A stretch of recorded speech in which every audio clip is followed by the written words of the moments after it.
There's no easy way of getting a contact. Oh, Oh. Good evening, Graham. Good evening, Anthony. hello, Charles. I'm interrupting your story, Graham. No, I was talking to producer Anthony about the Guillemots and Fyfe Dangerfield, which Oh, hopefully yeah. will come up in this particular episode of the podcast. Yes. Yeah. So, Graham, good evening, and Anthony, good evening. This is the voice of Charles Hutchinson, co-host of Two Big Egos in a Small Car. The other voice you will hear now is Graham Chalmers. Introduce yourself, Graham. Uh, Once again, in the 230th episode or wherever it is, like, Harrogate Advertiser, Holiday Mill, Breath Telemargus, Charm Music Magazine, Charm Events, Arts Events, Fringe Director, Vinyl Sessions co-host and speaker, writing a biography right now of Chris and Mr. Magna Carta. Yes. Yeah. Does it ever stop? It doesn't really, and then somehow you squeeze in your big ego into a weekly podcast alongside my good self, co-pilot on this one, Charles Hutchinson, journalist based here in York, and long-standing contributor to York Press, formerly as the arts editor in my time there in the past, still contributing there, and also contributing to York Radio on a fortnightly basis. And occasionally BBC Radio or York gets me to comment on things as well too. So Also, it's worth mentioning that this yeah, podcast is also hosted by Harrogate Community Radio, which is yes, 100% non-advertising, totally yes. independent, totally community. Because although we may not talk and act like we're independent and community minded, we actually are. We just don't talk the talk. We do the walk. I think that's a fair point, Graham. And I think at the heart of everything we discuss actually is an appreciation of the power of community, and that obviously we concentrate largely on the arts community. We do seep into the world of the political community as well, and how the two feed off each other. But ultimately, I think it's always true that what we're looking to do is actually pointing out things that are happening within the community and the power of the community to make a difference through the world of the arts. I think that would be a fair summation of things, would it not? Yeah, I'm not going to take that any further because you've said enough there. That's fine. Now, Graham, I think this is an interesting first discussion point of the evening. You have discovered some fascinating new data, that's a discussion point in itself, on how the popularity of heritage rock acts compares with or to today's pop juggernauts in the streaming world.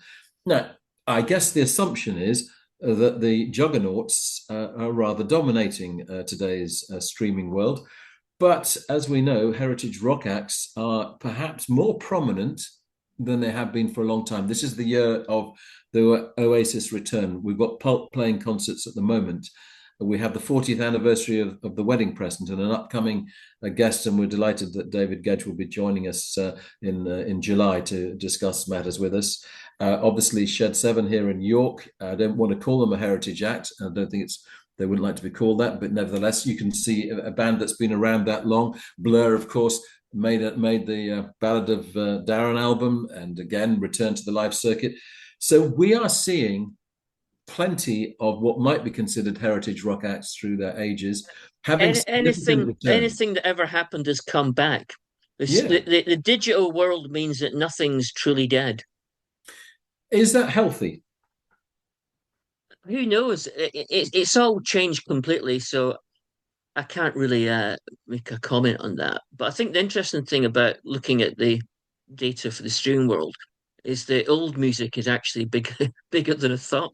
I looked at Spotify, and Mm. Spotify globally streams a third of all the music anybody listens to across the planet. A third of all Oh, music is on Spotify and is okay. listened to on Spotify. That vastly outnumbers Apple and Yeah, other platforms you could mention. Doesn't yeah. include TikTok, which strictly speaking isn't a music streaming service, but does No. contain a lot of music. Mm. Anyway, I checked with the listening figures. So in terms of monthly listeners on Spotify, the Doors have 10,839,000 monthly listeners. Still, the Doors Mm. from the 60s. I mean, Jim Morris was dead by 71. Bob Dylan has 15,696,000. David Bowie, who you might think would be bigger than Bob, Yeah, has well, only you're a only million wrong. more at 16,280,000. You start to get into the big hitters now. You get Pink Floyd, 24,552,000 monthly listeners. Then you get the Rolling Stones, 26,948,000 monthly listeners. And then the top of the pile in terms of 1960s acts and the really famous bands are the Beatles, unsurprisingly, who Yes. get 32,663,000 monthly listeners. And that sounds a lot, 32 million, nearly Yeah. 33 million. It sounds a lot till you look at the big three of today's pop world. And I've limited to three to stop this going on forever. Statistics have their limits. So They do. Lana Del Rey, who you wouldn't have think, you think she's big, but you wouldn't have thought that big. I mean, how No. many great pop tunes has she written? Although I do like some of her stuff. Well, Lana Del Rey has 58,705,000 monthly listeners. So Hmm. that's nearly double the Beatles. Taylor Swift has 82,913,000 monthly listeners.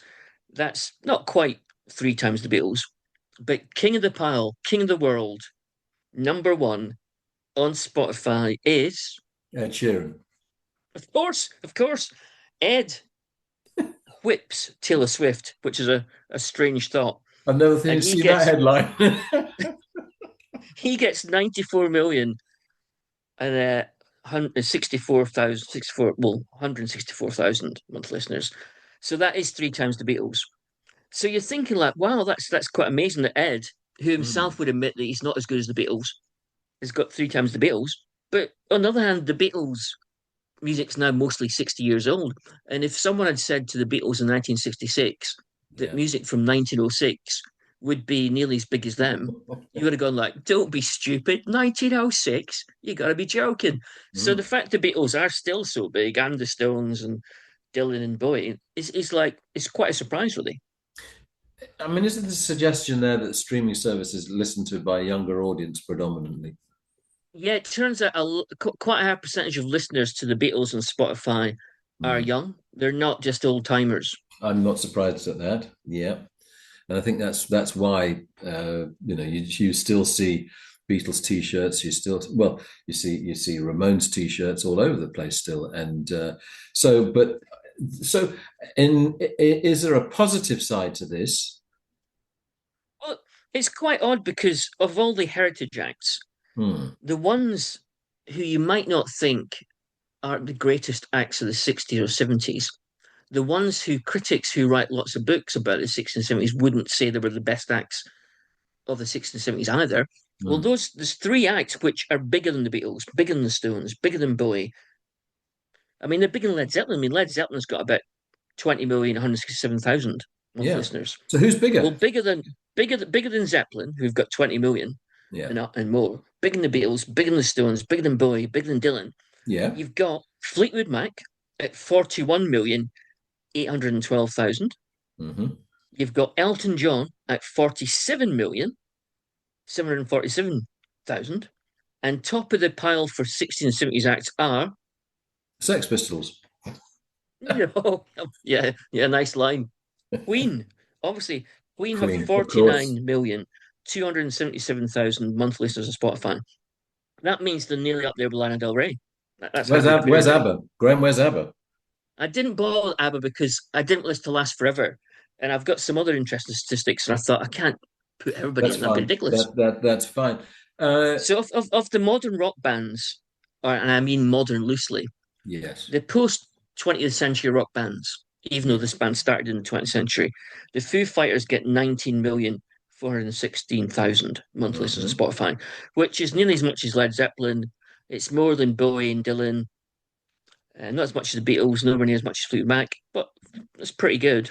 Mm. But when you look at the pop acts, or punk acts, or alternative rock acts of the 70s to the present day, they all do substantially less well than all the above acts. So all this stuff that we really like Blur, Yeah. REM, Fontaines Yeah. DC, The Yeah. Clash, Yeah. they're nowhere near. The only band that's anywhere near all the bunch I mentioned already are obviously Nope. Oasis. Obviously, Oh, yes. Oasis Yes. Of course. 24 million nine Yeah. hundred sixty-two Yeah, yeah, thousand. that makes sense. Here's a shocking figure, and not totally surprising. The Sex Pistols, they only released one proper album in their lifetime. Yeah. 1,418,000. That's quite small, isn't it? No future, Graham. No future. But even worse than that, REM, how many do you think REM have got? Not even a Bear in million. mind they were what? Not even a How million. much? Not even a Yeah, million. they've got 4,903,000. So just over 4 million. For a band that was so globally huge, that's pretty low. Fontaines DC, they've got more than REM, marginally more, which is quite impressive. I mean, they're in vogue Again, right now, above Graham. normal. They're the Mm. most in vogue band of all right now, aren't they? Is it fair to say? Amongst people who like guitars, yeah. Yeah. That leaves Blur and The Clash. Yeah. And I don't know if it's good news or bad news, but The Clash get 10,817,000 monthly listeners to Spotify. Hmm. And Blur just marginally behind at 9,980,000 listeners to Spotify. So The Clash are way below the Foo Fighters. They're totally smashed by Lana Del Rey. Blur completely thrashed by most bands apart from REM and Fontaines DC. So you can see that there are some strange anomalies in the world of streaming. It could be that Blur were a very British band and didn't really appeal worldwide. That could I explain it. yeah. The Clash weren't really big during a lifetime. They didn't have many big hits, so they're Yeah. actually more popular than you expect. I mean, I would expect Taylor Swift to be at number one. There's logic to that. With Hmm. contemporary act, the biggest contemporary act, she is. Which is number two. Yeah. So Yeah, you'd expect Ed to be number one. maybe I wouldn't. I'm going to correct myself Hmm. here. I'm All talking right. myself into trouble here because how big is Ed in America? Does he add up to anything in America? Yeah, he's big in America. Yeah. Hmm. Go on, I'm scratching my head now. Hmm. But anyway, the point being, you would expect contemporary popular acts to top the list in that streaming is seen as a modern thing. I know more and more people use streaming services, obviously, for listening to their music. But I think overall it's quite healthy. There is a really good cross section, and figures actually still stand up for earlier acts. And what I'm always keen on is that people have an awareness of music across the generations, and that young people have an awareness. God, I sound old. That young people are aware of significant bands of the past, and I do actually think that through streaming services and through Spotify, they are more likely actually to discover that than they would have been when they were forced to go out and buy an album, when they had to go to a record shop to do that. I think the chances of people discovering acts is a lot greater than it used to be. And I'm not in favor, obviously, of the financial situations that Spotify brings about, where it doesn't seem to bring in insufficient money for the artists. But in terms actually of people getting to discover bands, etc., I think overall, actually, it's probably beneficial. I think you've also got to say that the old bands who no longer tour or no longer release albums Mm.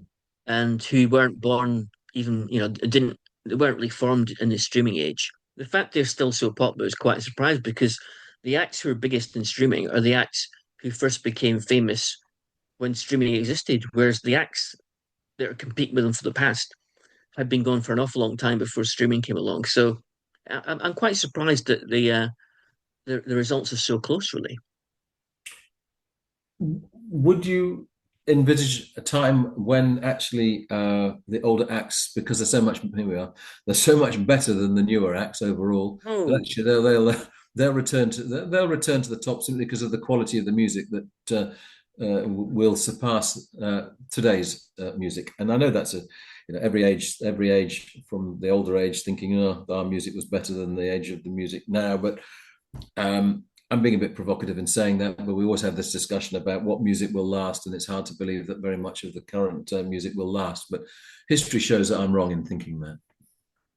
well, you might think that the top three pop acts in the world might run out of steam at some point as they get older, and so will the fans. But Elton John, he's had a couple of quiet periods, but they weren't that long. So He's perhaps the big ones will keep on being big forever. in Elton's case, he's been very canny in who he works with. You go out there and record with Dua Lipa or whatever. You are bringing yourself to a whole new audience. He's really canny at that kind of thing. He finds Yeah, it. He finds a new he's a bit of relevance. a he's he's a bit of sort of like uh he doesn't really matter. He doesn't really worry about taste. He No. just gets enthusiastic and jumps in, and it seems to work. Whereas Mm. other heritage acts, so to speak, they're quite protective of their reputation and a bit more cautious at doing collaborations. But Elton will almost, literally do a collaboration with anybody he likes. It doesn't matter if it, makes any I mean, by sense his very nature, whatsoever. he's always been a collaboratist. So not only Mm. Bernie Taupin, but he's worked with other songwriters through the years. It's something Well, that's he did, yeah. Well, he it, it, he he spent the '60s in other people's bands, correct. which Absolutely. the Yeah. Beatles and the Stones never did, and No. Mind you, Led Zeppelin did a bit. Led Zeppelin Yeah, yeah, definitely did. yeah. Band members were in Mm. other bands first, weren't they? Yeah, with Led Zeppelin, absolutely. No, I think he's just been and remains a very canny operator who keeps his eye on the pop charts. His obsession with the pop charts, which he always talks about, it's been a sort of lifetime passion of his, and not least his own positions in the charts, which he's always kept. And I think he finds ways to make himself still, as he perceives it, relevant, so that he's actually Yeah, more but than a you'll heritage never act. have you'll never have a Get Back documentary about Elton John, No, where you watch 8 hours of Elton in the studio no. talking to people and doing half-hour versions of stuff. That'll never happen. No, he won't get that treatment. But on the other hand, he's had a film made about himself. That's true. So, Graham, that's where we are in the world of pop juggernauts versus heritage rock acts. Um, if we're looking back to the past, but also looking to the present, here's a new film that is out, just come out, and this is now the latest title is called 28 Well, Weeks Later. it's 28 years later, but I thought it was 28 weeks later. But that was the sequel in That was the 2007, sequel. So and it's now the yeah, and the sequel to original the was 28 days later in then 2002. 28 weeks later, and now 28 years later. Has it actually been made Yeah, 28 years later or not? yeah, it's set 20 years later. The clues in Oh, the title. So there are another two coming up. One's already been shot. The other one's not been done yet. So I'm wondering, is the next one going to be called 28 centuries later or 28 decades later? I don't, got to happen, isn't maybe it? 28 millimeters later. We shall wait and see. Now, of course, the good thing about this, we are talking significant filmmaker in Danny Boyle and a significant writer in Alex Garland. And a litany from those first two in this series has made people really, really keen to see how this takes it in this next level. I mean, they have been very significant British movies. What about the new one? First of all, does it match up to Well, that? And secondly, where yeah, does it take it? well, Danny Boyle and Alex Garland have worked together a lot, and Alex Yeah, Garland's not only a novelist and a film writer, but also a director. He directed Civil War a couple yeah. of years ago, which is a big hit. Mm, And the great thing about them is they take really commercial genres and ideas, the sort of thing that Hollywood does, and they give it a bit of oomph, but they bring that little bit of like British class and a little mm, bit British subtlety that the Americans don't always bother with. So they've carved out a untalked about niche of their own, which is somewhere between the mainstream and the indie world. And so this is a zombie apocalypse film, and it carries on the story from the first two. So it's like not entirely new, even though it is new. And I thought this is going to be good. I was looking forward to it. mm. And what can I say? What can I say? This is a film that doesn't whisper; it shouts. In the first hour is non-stop camera action, non-stop violence, non-stop noise, non-stop music. It's all impressionistic and expressionistic at the same time. And I'm thinking like, okay, it's catching my attention, but you know, what's the actual point of it? And then also the main male character at the beginning is Aaron Taylor Johnson. Now he's a good actor, but firstly, he does not have the charisma of Cillian Murphy, who was in the first 28 days later. Yeah, And yeah, secondly, he's an actor who needs a good script. And yeah. Alex Garland gives Aaron Taylor Johnson no good dialogue, no good lines, and no believable backstory. He's just a cipher for the action. He plays a role in the film to help the story develop and the action happen, but he doesn't actually add anything of his own. And now there's Jodie Comer, who plays his wife, who's ill and slightly mentally deranged. She gets no good lines and is, meandering because that's because she's ill. And so you're thinking like, oh God, I can see there's a lot of talent involved with this, but I'd probably enjoy the film better if I turned the sound down and just watched it. So that's the first part of the film. Mm. Does anything make you think differently in the latter part of the Well, film? Because he's normally it noted for, in the case of Danny Boyle, visual wit, provocative style, a particularly English way of looking at things, and Alex Garland, a feisty kind of writing style as well. And normally films work differently to American films because of that. But here, mm. the first half of the film sounds to me absolutely American in style, very Well, loud, no, very, it's very British because starry, starry, it's filmed partly in Holy Island at Lindisfarne, right? so it's very British in the community because it's set in a Britain where Britain's quarantined with the rest of the world because the mainland's been taken over by flesh-eating zombies, and there's little pockets of normal people, and they're flying the English flag on Holy Island, barricade themselves in an island against the outside world, and the rest of the world patrols Britain to keep to keep zombies from coming across the water to them. So you can see it's got a slight sort of Brexit Yeah. undertone to it. But the trouble is that that's as far as it goes. There's no real satire. I mean, it's ripe for a satire, and there's no satire in it. The only bit of satire really is that when the young kid and Jodie Comer, who are going to try and find a doctor on the dangerous mainland, come Mm. across a derelict petrol station. It's a Shell petrol station, and the letter S has dropped off the sign. So rather than saying Shell, it says Hell. Hell, And yeah. that's the only bit of satire, even though it was ripe for satire. And so Alex Garland, once again, and we saw him at Edinburgh International Film Festival last year talking about his film writing with Yeah, Andrew McDonald, the great producer. yeah, Once again, he's great coming up with ideas like Ex Machina mm, about robotics, yeah, brilliant idea. Civil War, the progress across the United States in the midst of a civil war with mm, attacks on the White House, great idea. But he yeah. seems to come up with these ideas, and then the script seems to be an excuse for a series of set pieces. So, like, he creates scenarios, not stories.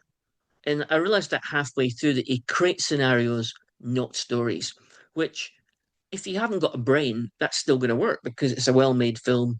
Danny Boyle's a great director. But if you have got a brain, it gets a bit like, it's thin gruel. It's like all you've got is the action and a bit of suspense. So I was just writing the whole thing off. Then suddenly, guess who turns up in the film? Christopher Eccleston. Rafe Fiennes. Right. And If in suddenly trouble, all is fines and it's okay. exactly. If in trouble, ring for Rafe. Because when he turns up, the film immediately improves You straight remember away. in Bruges, the impact he had on that? Mm, mm. It was already a Because good film even when anyway, but he's he just took it to another level, didn't he? exactly, yeah, it raises the whole thing because you believe him and he's got a captivating face. And even when he says nothing, he looks real at all points and there's emotion in his eyes. And he is the only character in the whole film who gets good dialogue. It's almost like Alex Garland realized that if Rafe's going to be in the film, I need to give him some good lines. So he gives Rafe some good lines. Mm. So even though Rafe's only in it for about 20 minutes, 25 minutes, it makes the whole film better. And suddenly it becomes a different film. It suddenly becomes more believable. And then just as the film's getting to the end, who else turns up? Mm. Christopher Jack Eccleston. McConnell. Jack Oh, Jack McConnell McConnell, right. of SAS Rogue Heroes fame, Yes. who's also a captivating, very likable, Yeah. charismatic actor. Yeah. And Yeah. he Yeah. turns up right at the death of the film and he lifts it again. And by the end of the film, I'm thinking like, oh, I want to see the next one now. Mm. So the last third almost rescues the first two thirds. Now, as you know, I'm pathetic about films that scare me. Hmm. This is a zombie apocalypse movie. Just how much zombie action is there? There's a lot of bloody zombie action. There's a lot of gruesome moments. I would say it was more grand guignol, that French phrase for just guts Yes. and gore and horror. It's not scary because to be scary, you need to have long periods of quiet and suspense where nothing's happening. But in this film, there are very few moments where nothing's happening. It's a loud film. it's not a quiet film, so I didn't find it remotely scary, which is a slight problem. But if you like your gore, well, it was a bit of a gore fest, really. For a British film, it was So I gorier don't like than my Shaun gore. of the Dead. Yeah. So I don't like my gore at all. I never Mm, have.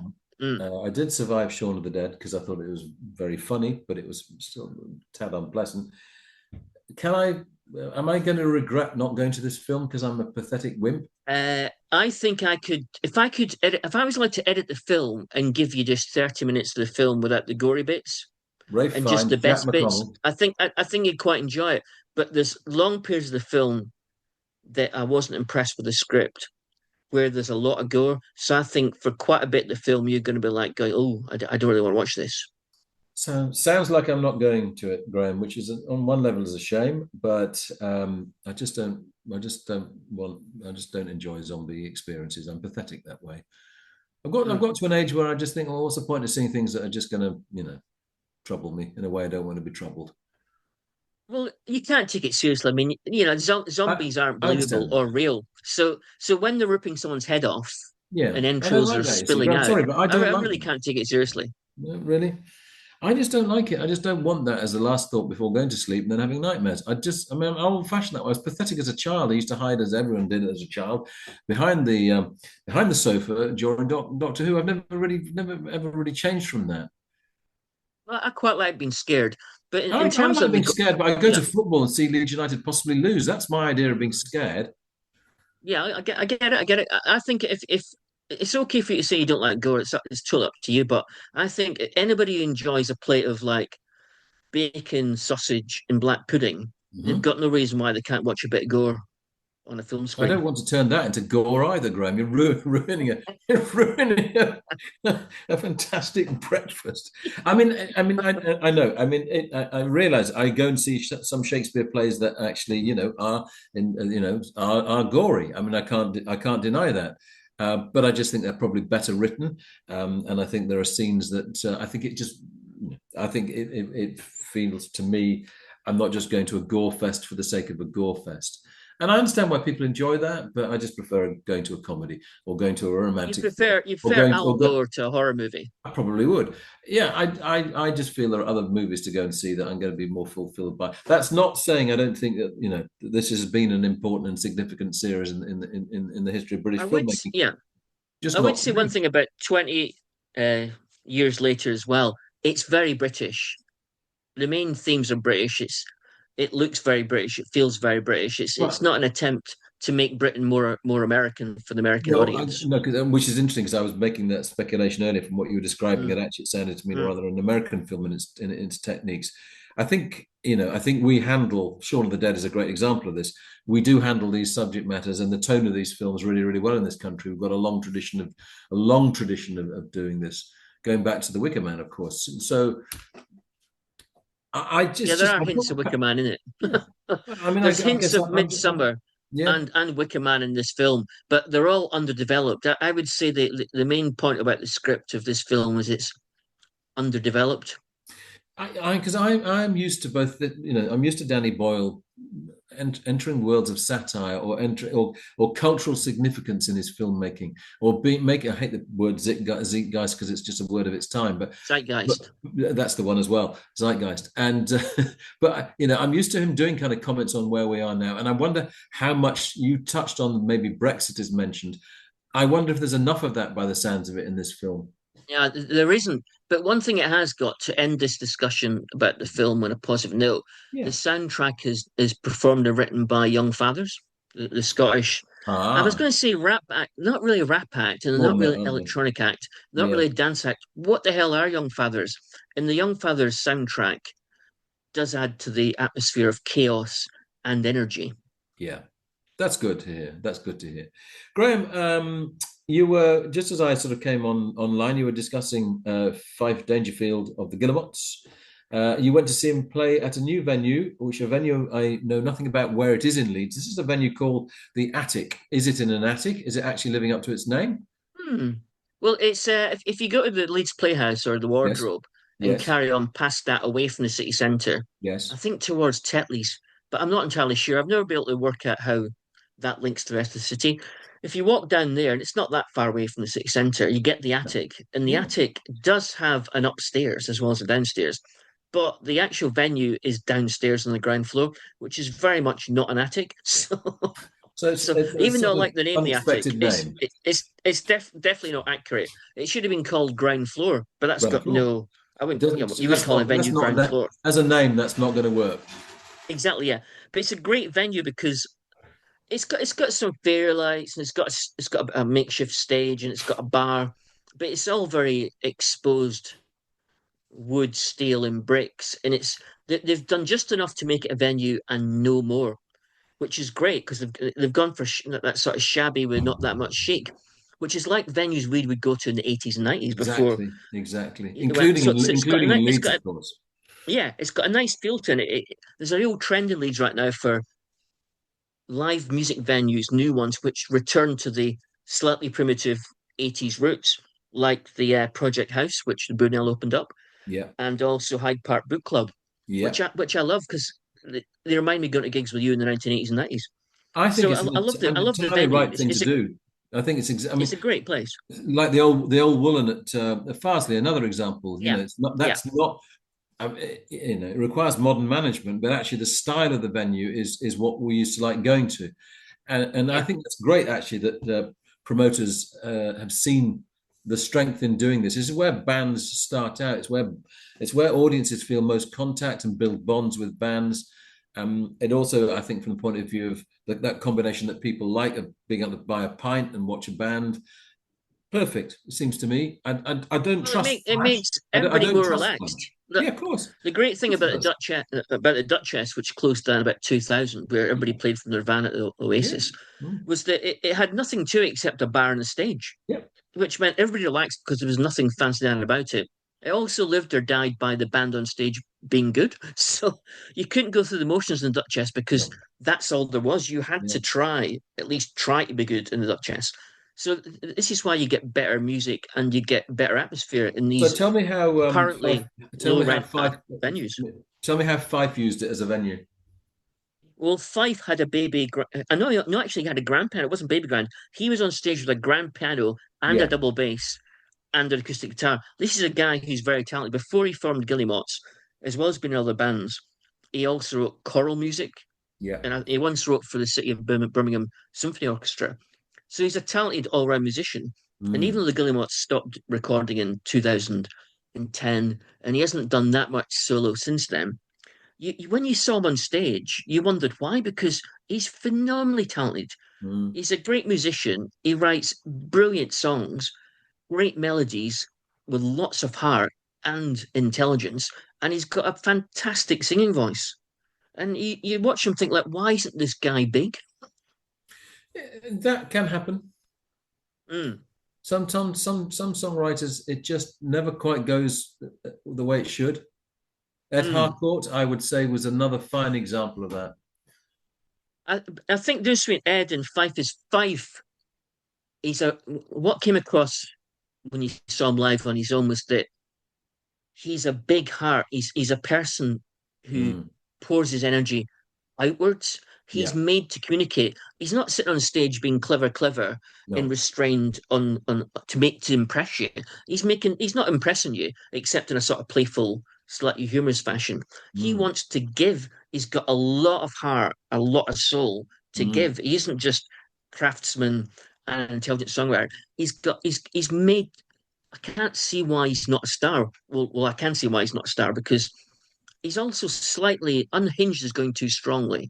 But you could mm, see that his natural big personality, exuberance, and talent doesn't want to be constrained. It's like he doesn't want to be put in a box. And in the pop world, you have to fit in a box, otherwise you don't end up big. And you could see that Fife was always straining at the leash, even in that intimate setting in mm. the attic on Friday night. He was straining at the leash to actually be even more over the top than he already was. Patrick So I could Wolf, see that he'd. Yeah, Patrick what was Wolf, that? Patrick Wolf. He's just A come. bit, a little bit of that. Yeah, that's a Yeah, good because he's analogy. come back after a Good very quiet comparison. time. Mm, Yeah, yeah, you're right. You're right. I suppose like Patrick Wolf and Fyfe Dangerfield are like the noughties versions of Paddy McAloon and Prefab Yeah. Sprout in the 80s, in the sense Yeah. that Paddy should have been a pop star, Mm. Prefab Sprout should have been huge. Instead, they were only mildly big for a while, Mm. and then their commercial career declined. And I think the difference between Paddy and Patrick and Fyfe is that partly Patrick and Fyfe, they're not they're not subtle people, whereas Paddy's quite restrained. He's not Yeah. that outgoing a person. Yeah. So he sort of sits back in the pocket of things and observes, and he's open to like compromising a bit. And I Mm. don't think those two, Patrick or Fyfe, would be able to compromise very well in the No, music no, that's industry that's a good to comparison. be successful. I think the other thing that's changed between the noughties and eighties. In the eighties, most record companies were still owned independently or Yeah. part of small groups. By Yeah. the noughties, all the record companies were owned by multinational corporations. Their Mm. tolerance level towards someone talented who wasn't selling off records was much lower Yeah. and much shorter lived than in the 80s when Paddy was given a lot of time He on a was. big label Echo and the with Prefab Bunnymen were Sprout. given a lot of time, for example. Mm. Yeah. I think if Paddy had come along in the noughties, he might have been in trouble commercially. Mm. Mm.